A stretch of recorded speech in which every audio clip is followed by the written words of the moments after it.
ইসলামপুরের সিদ্ধেশ্বরী কালী মন্দিরে পুজো দিয়ে প্রচার শুরু করলেন রায়গঞ্জ লোকসভা কেন্দ্রের বিজেপি প্রার্থী কার্তিক চন্দ্র পাল। পুজো দেওয়ার পর ইসলামপুর পৌরসভার 17 নম্বর ওয়ার্ডের চারখাম্বা মোড় এলাকায় দেয়াল লিখন করেন প্রার্থী কার্তিক চন্দ্র পাল।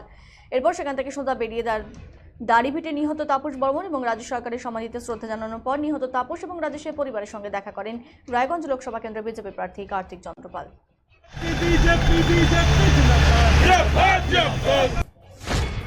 সবাই জানেন কি নরকীয় ঘটনা হয়েছিল। যে দুটো শহীদ পরিবার আছে, সেই শহীদ ভাইরা বাংলা ভাষার স্বীকৃতি চেয়েছিল, তার জন্য তাদের গুলি করে হত্যা করা হয়। এবং ঠিক তেমনি এই পরিবারগুলো আজ অবধি কোনো বিচার পেল না। এনআইএ তদন্ত দেওয়ার পরেও তাদের সাথে সহযোগিতা না করার জন্য আজও সেই পরিস্থিতি তৈরি হয়ে আসে। এমন একটা সরকার চলছে যেখানে শহীদ পরিবারের যে শহীদ বেদি দুটো, সেই বেদি দুটো বানানোর চেষ্টা হলেও সেটা বানানো হচ্ছে না।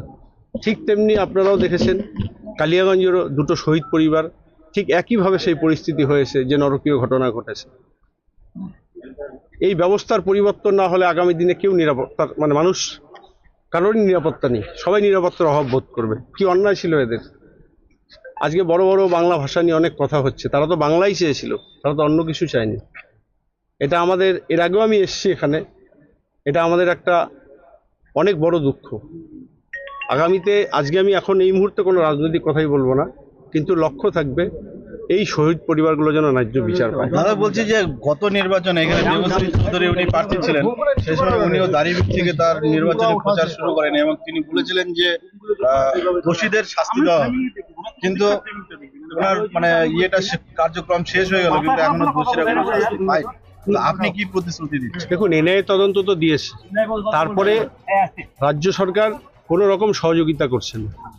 তারপরেও চেষ্টা চলছে আগামী দিনে যা বর্তমান পরিস্থিতি আছে, আমার ইসলামপুরের শহীদ পরিবার, কালিয়াগঞ্জের শহীদ পরিবার বিচার পাবে। দাদা বলছি যে 5 বছর তো পেরিয়ে গেল, এখনো বিচার পেলেন না।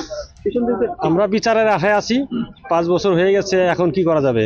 রাজ্য সরকার আমাদের বিচার দিচ্ছে না, সহযোগিতা করছে না, যার জন্য আমাদের বিচার হচ্ছে না। এখন দেখা যাক কি হয়, আগে আমরা বিচারের আশায় থাকবো। গত 5 বছর আগে দেবশ্রী এই বিচারের আশ্বাস দিয়েই কিন্তু ভোটে জিতেছেন। 5 বছর কেটে গেল, এবার দেবশ্রীর জায়গায় কার্তিক পাল প্রার্থী হয়েছিল, তার কাছে কি দাবি রাখবেন? দাবি তো একটাই, আমাদের বিচার, যাতে বিচার পাই সেটাই আমাদের দাবি। আপনার কি মনে হয় ভাই?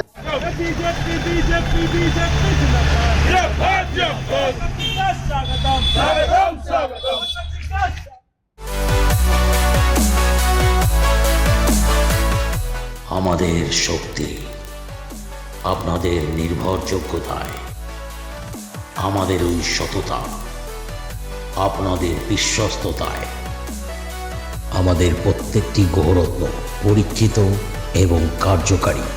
স্বর্ণ শিল্পের শিল্পী Dutta jewellers, PS road, hotel BD building, Cooch Behar.